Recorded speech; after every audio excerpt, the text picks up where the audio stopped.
Okay, shalom, y'all. Great to be with you again. I have to report to you from Rogers, Arkansas, and this is where um, Janine. They have a house there, a big house, and it's right next to their grandkids next door. They got this wonderful deal, and they're eventually planning to move up from Hempstead, Texas, up to Rogers, Arkansas. And so I all the grandkids came, all the children and daughters, everyone came.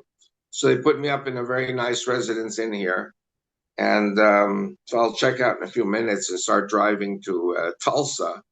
I emptied out my van completely, and they have a lot of my books. They're beginning to have a lot of my books in storage. So basically, now I have storage areas in Dallas and in Tulsa and here in Rogers. But eventually the plan is to empty out the two storage areas for which I'm paying $500 a month and have everything up here in Rogers. So we'll have to see how that all develops. Anyway, so I'm heading to Dallas tonight. My cardiologist tomorrow in the morning.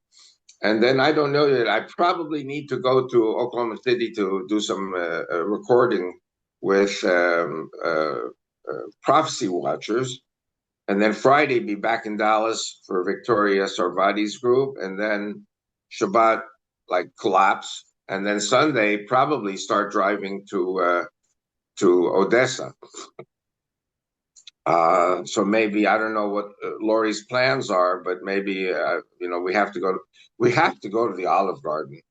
So probably Joanne and Lori and I will go have lunch together or whatever, and then somehow, some way, I get to Odessa around 7-ish, and that's where my Western Texas circuit starts. And so I'm very excited because there are a lot of very new groups that are waiting for me. So it's going to be very interesting until I head back to Dallas or Eastern Texas and then leave my car there and then fly up to MacArthur for the meetings with Susan's group. Maybe Pastor Debbie also. I don't know what groups there are, but I think we're talking about the 24th of July, which means probably I will spend Shabbat in Long Island somewhere. I don't know. We'll see what happens. Whatever Susan says. Maybe I'll just be sleeping my head off. So I don't know. We'll see what happens. Anyway, everything it seems okay. Now that the war is over, pretty much, the question is the war over? And so Israel and Iran are licking their wounds, and there are a lot of wounds. But I do think it's only fair to praise President Trump for intervening with his massive B-2 attacks on Ferdo and Natanz and Isfahan. And nobody likes to admit mistakes, but I think the Iranian regime has made so many mistakes. At least I think we will have a few months of quiet. I think from what we're seeing, Lebanon is very close to Abraham Accord agreement with Israel, maybe other countries too. Syria says they want the agreement, the Abraham Accord, the relations with Israel. The problem with Syria is that the new leadership, which is Sunni, has not forgotten what the Shiites, the Druze, and the Christians did to them. And so I think we are facing the retribution by the Sunnis against the Christians, the Druze, and the Shiites. And of course, Israel will not tolerate that. So the situation in Syria still is very fluid. We don't know yet what is going to happen there. I think from what I have heard that the Mossad is in Iran. The opposition groups are closely cooperating with the Mossad. So I think that we may see surprises in Iran without Israeli air attack. In other words, local surprises on the ground. And I don't know if you heard about this, but one of the remarkable facts about this short 12-day war was that the Mossad had built a factory to make drones in Iran. And everything was smuggled in piece by piece and then assembled in Iran. And then the Israeli drones made in Iran attacked the Iranian targets, and the Iranian government didn't have a clue what was going on. So, the Mossad has said that they still have a lot of rabbits in the hat, a lot of surprises. So, I personally believe that it is a sin that that regime has not been taken out and replaced with a more moderate form of government. The question is who's going to do it. And, the Israelis, are saying, this is not our problem. We just don't want to have Israel attacked anymore. But to have Israel not attacked anymore, you have to have regime change. So we'll have to see, is the son of the Shah going to come in as a constitutional monarch? And there are a number of possibilities that we are watching very carefully. The Houthis are pretty much obliterated. So you don't see the Houthis there. They fire one or two missiles here and there just to show that they're, look at us, we're still here. But the Houthis are not in a good situation. And I think all of these pictures, Lebanon, Gaza, Syria, Houthis, Iran, all show God's miracles, of course, together with the Israeli and American efforts to bring about an end of these crazy, crazy, fanatic Islamic Shiite regimes. So we're watching. We're watching. Um, Other than that, there's very, very little for me to report. I'll be happy to answer a lot of questions, as many as you want. Meanwhile, I'm here in America, and I just hear the usual bickering and dithering of the political parties, and within the parties themselves. I learned a new word I had never seen before. I saw it this morning in the internet, libtards. So we have to deal with the libtards. And don't get it confused with the Lipkins. But the libtards, it's like liberal retards, And I see a lot of these people. So God have mercy on them. Anyway, everything is good. Any questions?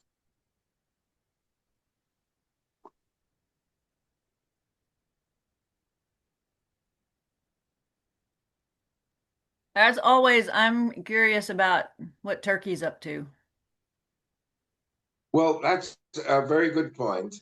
Turkey, I think that Turkey understands that they have to be very cautious in every move that they make because they could be expelled from NATO. America does not want to get involved with a political fight with Turkey,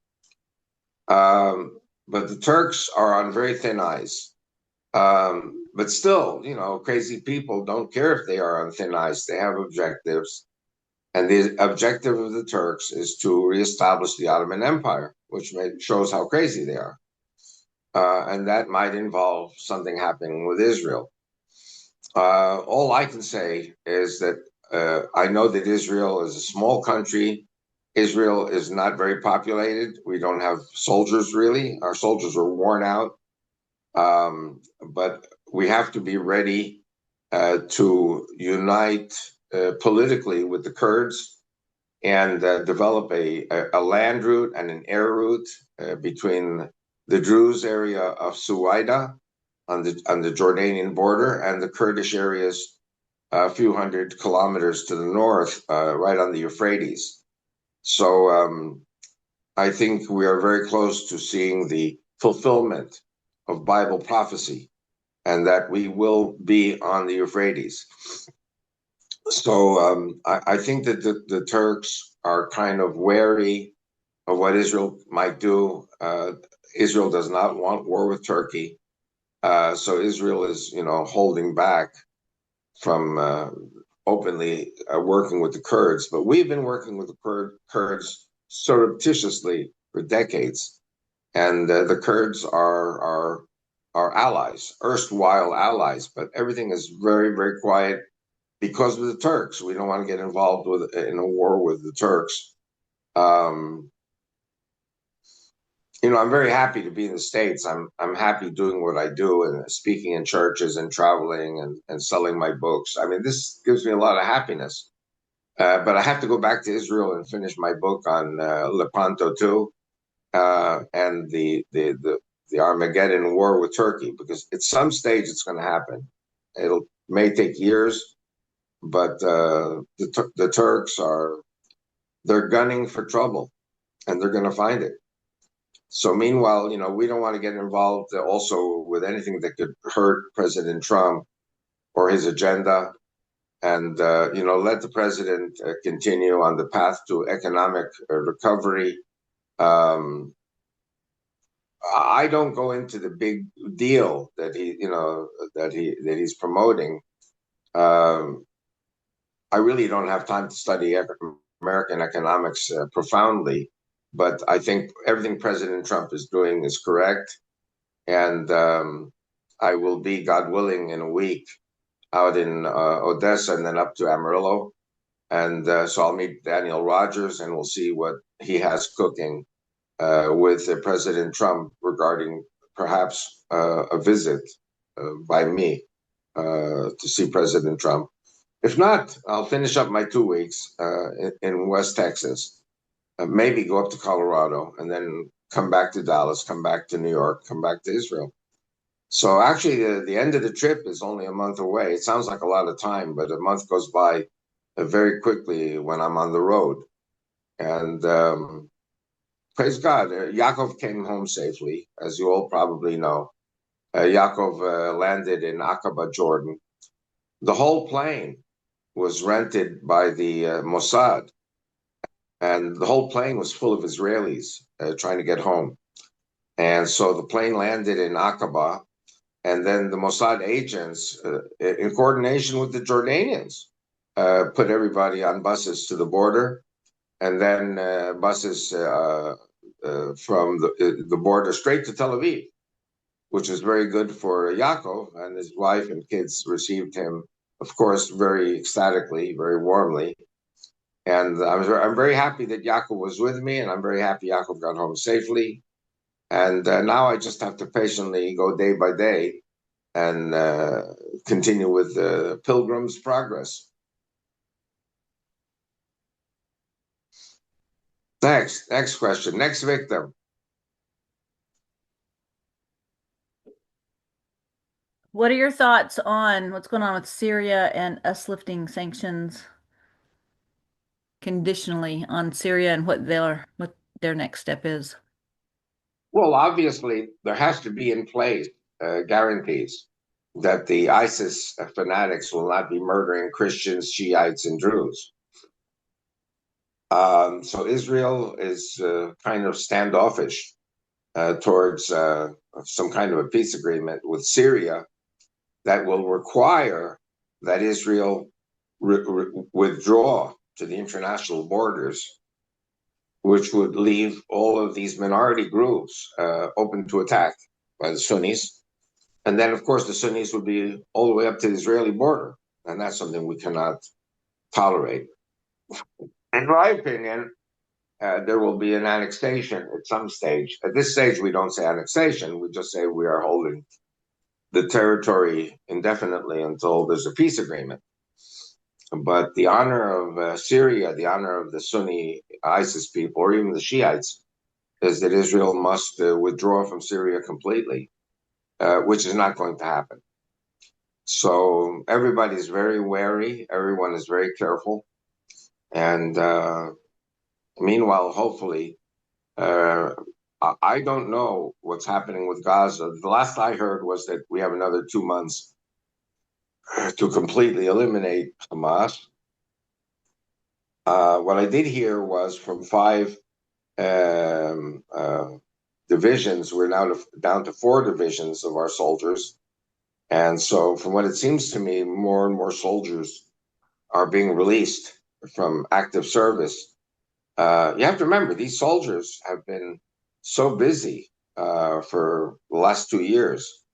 and businesses have gone down the drain, and people have gotten divorced because of the financial decimation caused by the war and by the constant mobilizations.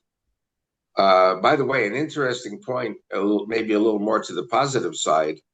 Aaron, my dear son, who has done 600 days in the IDF reserves, now that the war is over, all of a sudden, Eti is being flooded with registrations for the upcoming groups during the next 12 months.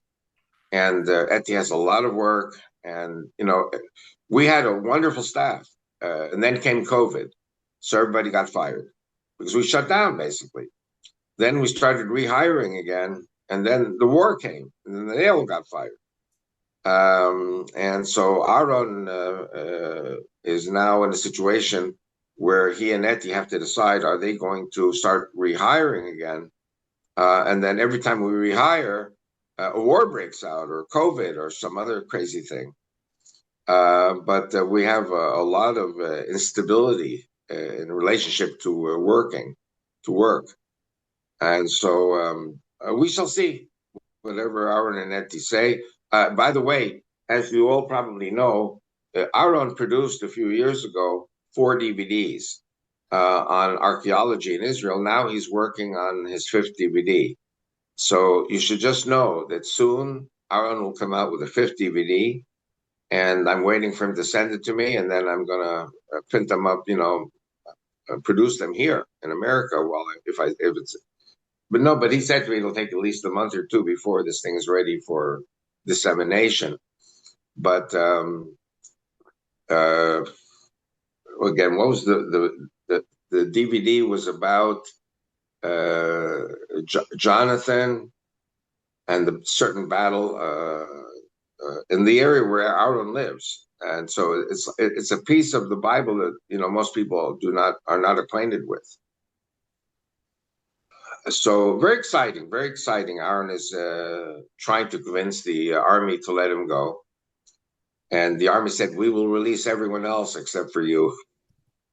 So they want Aaron to be an officer in the Israeli army, and but Aaron has work to do. I mean, Aaron is almost 50, so no, he is 50. April he was 50. So I'm very proud of Aaron, very proud of Yaakov, very proud of Rachel that she hasn't killed me yet, and she's holding down the fort.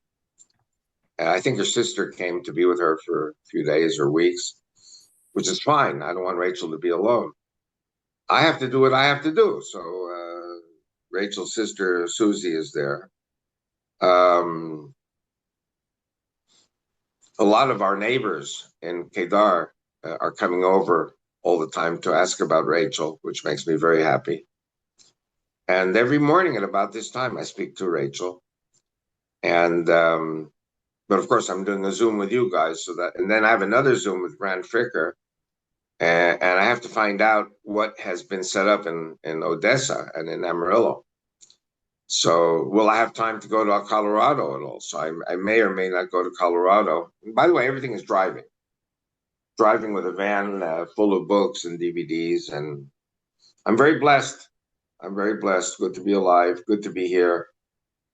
It was a great frustration for me being in Israel, not being able to do anything other than Zooms. And so here I'm really hitting the road and meeting up with people I hadn't seen in years.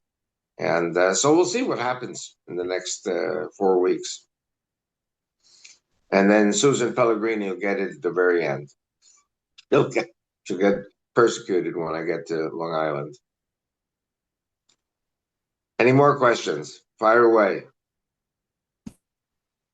We've heard a lot recently that the IDF activity is increasing in Judea and Samaria. That front of the war is they're getting more focused on that. Is it? Well, obviously, we have a war on 7 fronts, and 6 of the fronts are pretty much defeated. there's a tremendous negative potential regarding Judea and Samaria. And by the way, my son Aaron, his work is to monitor what they're saying in Arabic and report back to the general who's in charge of the central command. And like I said before, they will send everyone else home, but not my son, because he gives the heads up on what's going on in Judea and Samaria. And we have not really turned Judea and Samaria into another Gaza, which we may have to do. So, I mean, if these same crazy Palestinians in Judea and Samaria, who are no different than Gaza Palestinians, if they don't learn anything for what has happened to Gaza, they will be turned into Gaza. So meanwhile, the Israeli army is doing the best it can to isolate the terrorists and detain them and bring them to justice. The bottom line is kill all the Jews and Christians.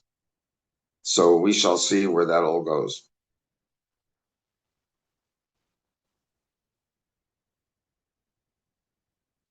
We had a whole bunch of terrorists, I think 28 terrorists in Hebron, as they say in Texas. And so our Mossad is finding our general security services are finding a lot of these terrorist cells and neutralizing them. But the problem is we're dealing with Islam. Islam is teaching the Arabs to kill all the Jews and Christians. Christians do not have a picnic in the Palestinian controlled areas.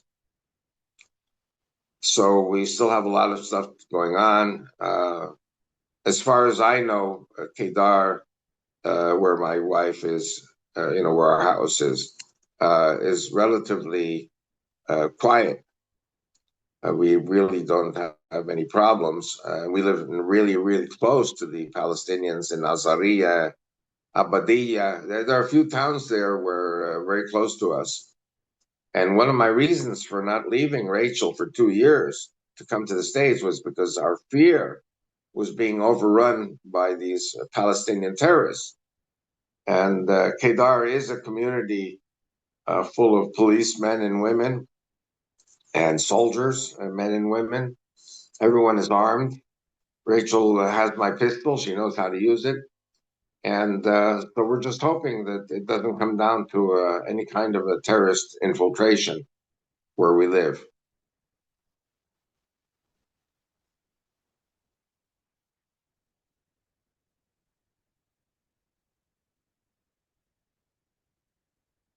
I love you, Lori, but there have to be other people asking questions.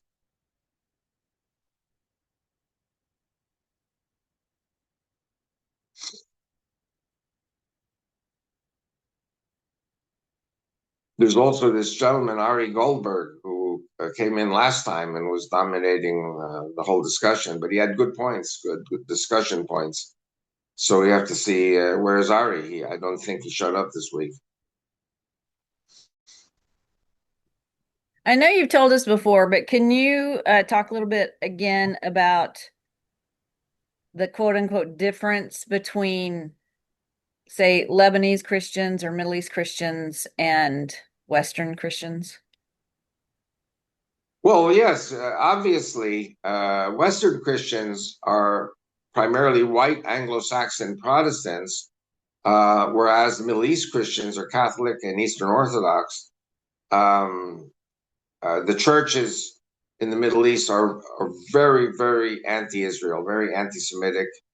I call them Neanderthal churches because they hate the Jews no matter what, and they stand with the Muslims, the same Muslims who want to destroy them.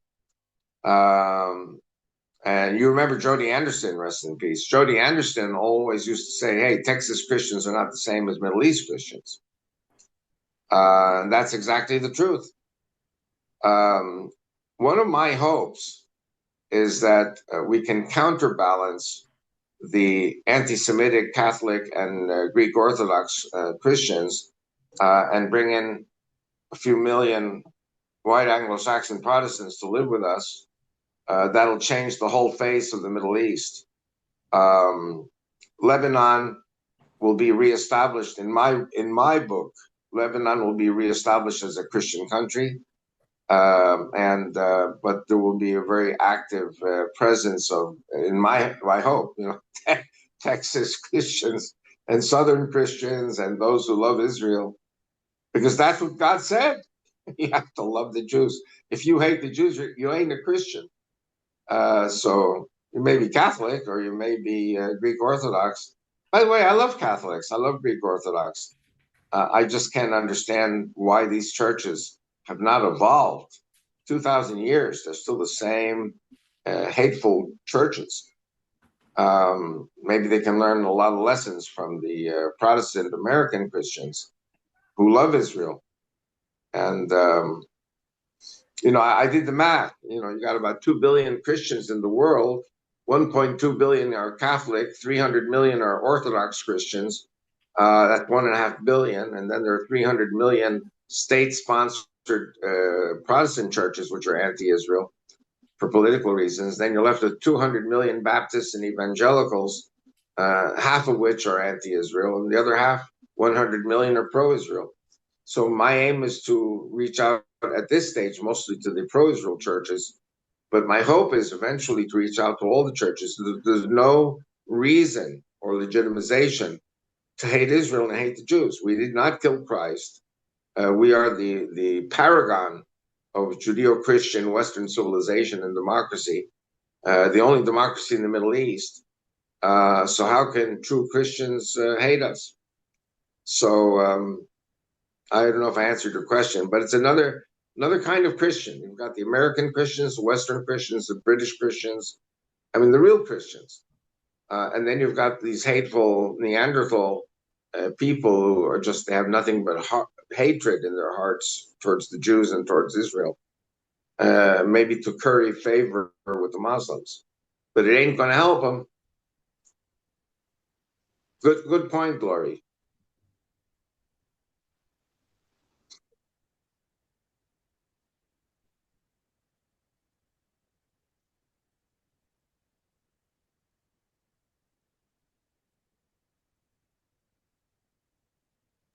Good morning, Avi. Teresa. I wanted to know, maybe the question was asked already about Mondani, the candidate for mayor in New York. Do you think he's going to get in? Firstly, I have to say something. I've been warning about this phenomenon of Islamic takeover of the democratic system in America for 35 years. Yes. The question is not just Mamdani. The question is every area of the United States has growing Muslim populations. And the moment they become American citizens, they demand political representation. Right. And so, firstly, I think from a tactical point of view, Mamdani could be defeated if the Jews and the Christians get together and decide enough is enough for the stupidity and Bolshevik takeover of the food supplies. This whole thing is very crazy. And Absolutely. now also another thing, Cuomo is now running, I understand, as an independent. So if Cuomo is still in the race, a lot of Democrats are going to support him and not the Muslim.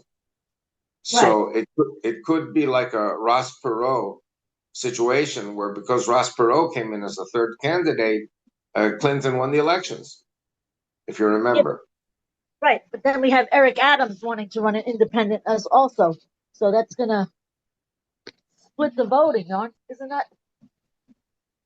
Yeah, well, you know what? It's a sign of the times.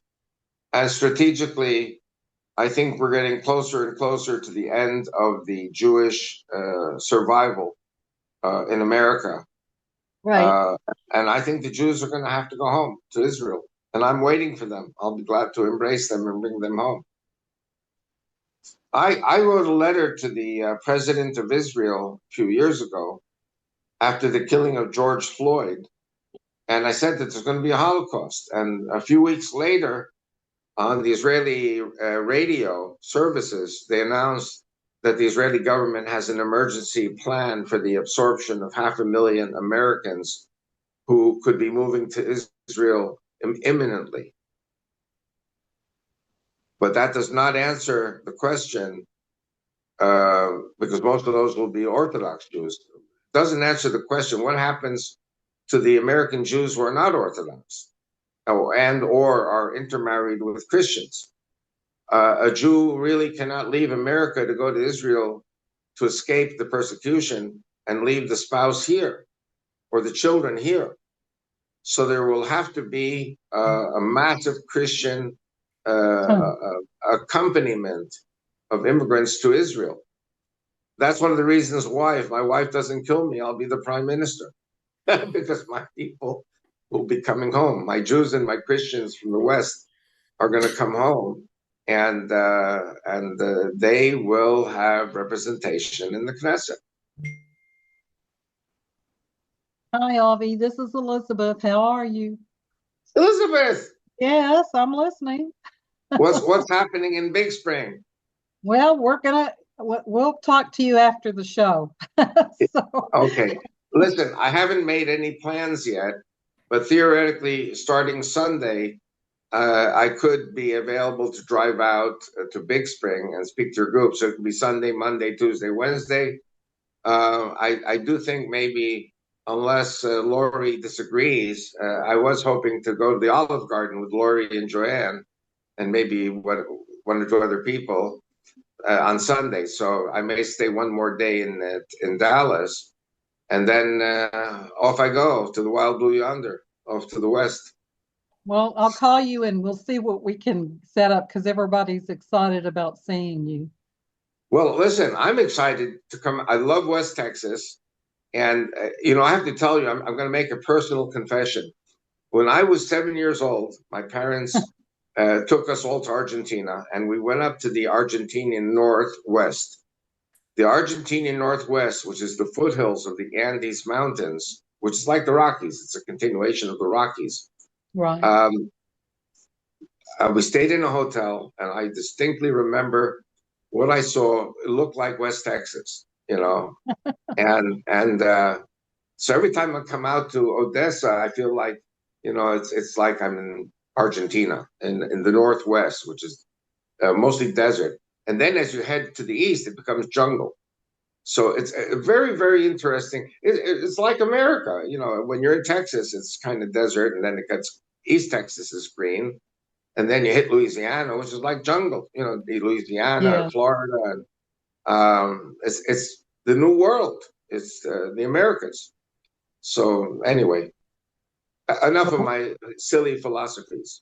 We'll get it worked out.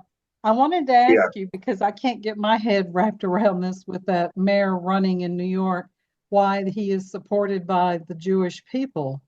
Or that's what comes across on the news, that they are very supportive of him with his history and his beliefs and everything along those lines. And I just, I can't comprehend it, I guess. Well, listen, I've been talking about this for 35 years. Jewish people look at the Muslims as long lost brothers from Spain in 1492. And these evil king and queen people, Ferdinand and Isabella, kicked the Jews and the Muslims out of Spain.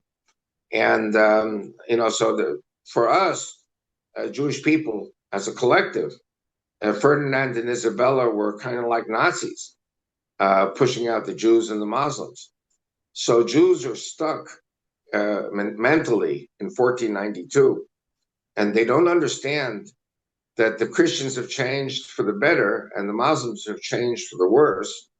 And so Mamdani is one of our long lost brothers from Spain, but they don't realize that Mamdani is a Hitler. He's a communist, socialist, Islamic terrorist. And he's the worst thing that could ever happen to the Jews. But of course, as you know, Elizabeth, you will listen to me, but my Jewish people will not listen to me. So you know what? My people are ignorant because they don't want to hear. They won't listen to me at all. And the only people who listen to me are you guys. So we Jews, who are supposed to be the smartest people in the world, become the stupidest people in the world because we know everything. And when you know everything and you have hubris, then you are impervious to the real reality of what's going on. So Jewish people look at the Muslims, oh, our long lost cousins. Big mistake. It's awful. It is awful. Coming from my dad's history of Cuba, where communism took over, and me growing up under knowing the differences, um, it's impossible for me to understand how these people just embrace this Muslim dictator, Islamic communist in our own country. And I was glad to see that Trump was not going to fund or give any funds to New York City because, how can he? That's another country. It's just like where you're at in Dallas, or will be, in Josephine, Texas, how they're trying to build that Islamic center. And people are allowing or there's people fighting against it. I don't know where they're at it today, but it was supposed to be stopped. So I don't know. You can't put rationale or common sense into any of this. It's not a word most people understand. Well, all I can say is the more the Jewish people are delusional about the Muslims being our buddies, buddies, buddies, when the Muslim ideology says that the Jews are a defilement and the Jews have to be killed. And of course, nobody studies what the Muslims are really saying. Nobody's paying attention to anything. And it's kind of like a train going full steam towards the edge of the cliff and then flies off the cliff, like in the movies. That's the Jewish community. We're really a bunch of lemmings and we don't want to see what's really happening. And you know what? I don't blame the American Jews. I think that it was because of God that I married Rachel. And Rachel has been my teacher, and she comes from an Islamic country, and she bears all the truth about what Islam's plans are. And you have to understand, Islam is targeting America to become Islamicized and Muslim within the next 30 years. And it's not going to be good for the Jews. It's only a question, not of if, but when the Jews are going to have to flee America. And if the Jews are married to Christian spouses, 80%, which they are, then the Christian spouses have to go with them to Israel. And Messiah is going to appear on the Mount of Olives, not only for the Jews, he's going to appear for Jews and different types of Christians. And I think, Christians say, Jesus, Jesus, Jesus. Well, Jesus ain't going to come back a second time until we Jews and Christians stop hating each other and working together and understanding that we Jews and Christians together are the people of the book. And everything I'm saying is like I'm from the moon. Jewish people will not listen. And many Christians don't want to hear that the Jews will be saved along with the Christians. It's not just, certain Christian groups. If you're this kind of Christian, you go to hell. But Southern Baptists say that about Northern Baptists. So it's one of my best jokes in the churches. But you're right. You're right. Mamdani is definitely a threat. I think that a number of things are going to happen, and Mamdani will not be elected as mayor. But this is a sign of the times. The Muslims are taking over politically in many parts of the United States. Minnesota or Wisconsin or Chicago or LA, and Jewish people are like heading to the edge of the cliff. They're about to get pushed off the cliff by the Muslims. That's very, very true. You can see that coming for sure. Yeah, except the Jews. Except the Jews. They don't see and it. You have to remember, the rabbis will never allow me to speak They welcomed me on Shabbat. This last Shabbat, I was in Dallas. I was very, very welcomed. Just don't talk. Because no rabbi wants to lose his pulpit. No rabbi wants to lose his synagogue. And so the situation of the Jews in America today is like the situation of the Jews in Germany in 1938. Nobody wanted to hear anything about what Hitler was going to do.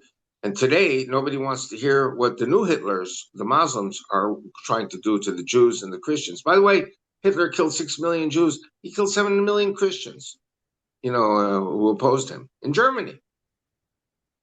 So at least some Christians and some Messianics are listening to me. Listen, I'll go to anyone who will listen to me. And then I go back to Israel. And guess what? We have elections within a year. I've got to get ready for that. Avi, I think in England we're further down the line than America. Would you agree? Well, we are hearing, I don't want to say praise God, we are hearing a lot about English Jews moving to Israel. Yeah.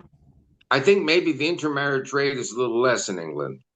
But American Protestant Christians, and even some Catholics, love the Jews so much and intermarry with them. In America, things are so much more open. It's a little more, how shall I say, in the true sense, more liberal than in Europe, where you still have these ancient grudges against the Jews. Yes. But if you want to come from Jersey to Israel, I'll take care of you. We'd love it.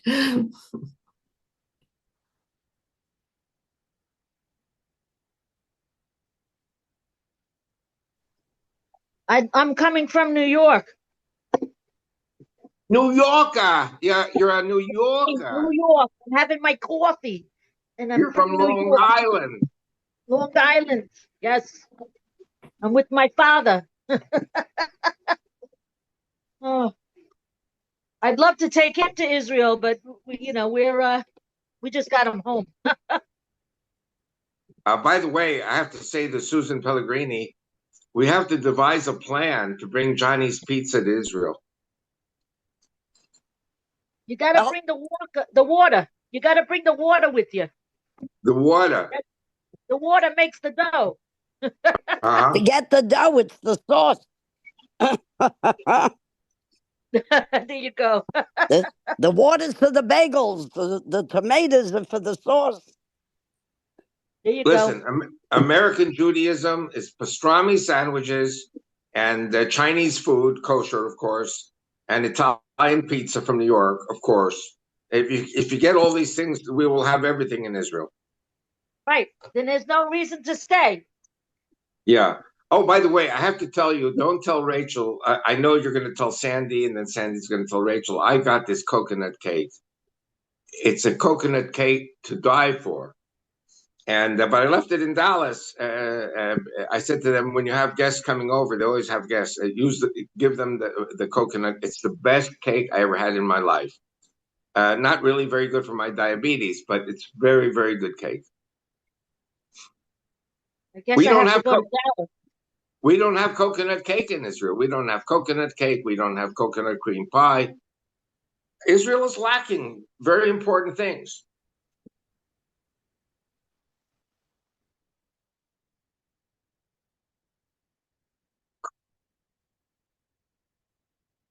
Anyway, listen, talking to you guys is a real pleasure. And I wouldn't miss these Zooms. Even if I'm traveling to the end of the earth, I'm going to get on the Zoom and do the Zoom with you guys. Hopefully this next Zoom on the coming Tuesday, I'll be in West Texas. So that'll be great. I love West Texas. I smell the oil, the oil pumps, pumping the oil out of the ground. And I say, wow, this is such a good fragrance. You're funny. Yeah. But indeed, it reminds me of Northwest Argentina. It's exactly the same type of territory. I'm sure. The land of the and Alpha Hori. Again, The land of the Alpha Hori. I didn't understand the word alfajori. Okay, it's that Argentinian cookie that you make that is so delicious. Alfajores. Okay. Alfajores, sorry, my You got pronunciation. you got me off guard there for a moment. And I'm you know what? I'm saying to Yaakov, who was with me here in Texas, said next trip we go to Argentina. And probably Aaron will want to come too. The problem with Aaron is the army won't let him go. Oh, no. Aaron plays a very critical role in the army today in Israel. Fantastic. Very proud of Aaron. I'm very proud of Yaakov. I'm very, very proud of Rachel, especially because she hasn't killed me yet. But other than that, she also has some very positive points. Yeah, she's a great lady. Yes, yes. Avi, I have one more question. I don't really know the details of it, but the recent skirmish or something with the Hilltop Youth in Judea and Samaria. That's horrible. I'm very, very angry about that. So what is the story there? Okay. Let me tell you something. I was once a crazy young guy. Now I'm a crazy old guy. But when I was a crazy young guy, I was constantly in the mode of rebellion, which is what happens to teenagers. And if the army and the government is appointed by the left, the army becomes a target from the right. And the kids who are wreaking all this havoc in Israel, most of them are not even settlers. Most of them are kids from Tel Aviv and the coastal areas who are very, very upset and maybe a little crazy also. Because nobody should be raising their hand up against the Israeli army. And actually, these young mountain youths are giving a very bad name to the settler movement. The real settlers, like Aaron and Yaakov and myself, we just want to build our homes and build up our communities. And under no circumstances would we ever throw rocks at the Israeli soldiers who are our brothers, and many of them are religious. Why are these mountain youths behaving in such a way? So what happened? I actually don't know exactly what happened. Well, we have a group of very, very disaffected young people. Many of them with the side curls that the Orthodox Jews have. They're originally from Tel Aviv. They do not live in the territories, in Judea and Samaria. And they're wreaking havoc. I'll tell you, some of them, for example, they really, really want to take the law in their hands and kill the Arabs. Kill the Arabs, destroy their property, make life so unbearable for these Palestinians that they'll pick up and leave. So the purpose of the army is to maintain order and to protect all the citizens and also protect the Arabs. So there are a lot of people among these ultra right-wing terrorists who do crazy things. When I moved to Israel 57 years ago, I did crazy things. I got arrested all the time. I would never raise my hand up against an Israeli soldier. But some of these kids are like, they're off the charts.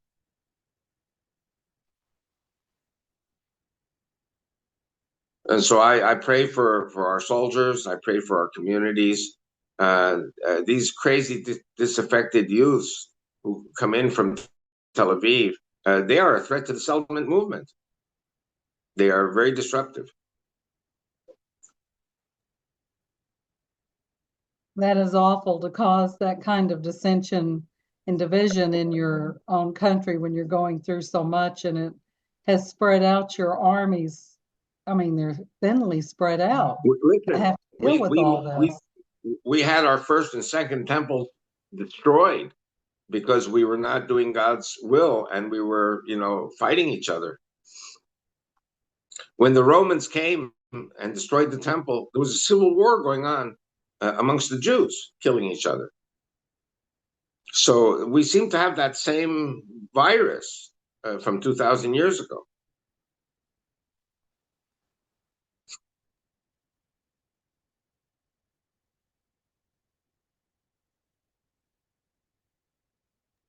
Well, that's the human race. It started with Cain and Abel. Yeah, yeah, nothing new, nothing new. And our Father who art in heaven is always telling us, if you do this and you do this and you do this, you'll be blessed. And if you do this and that and the other thing, you go to hell. I mean, they're bad things. God is like the Father, the ultimate Father, telling us in Torah, in the Bible, also in the New Testament, for all of us, telling us the way we should be behaving. And unfortunately, there are many people who don't want to follow any of that.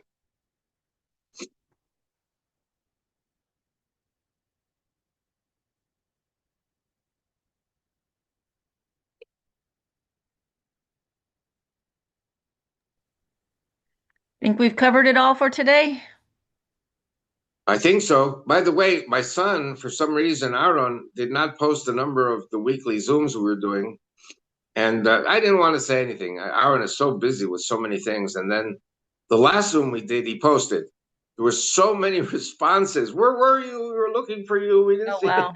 it. Mm-hmm. So they're good responses to the Zooms. And that makes me very happy. Somebody's listening. Good. Okay, well, I'll stop the recording.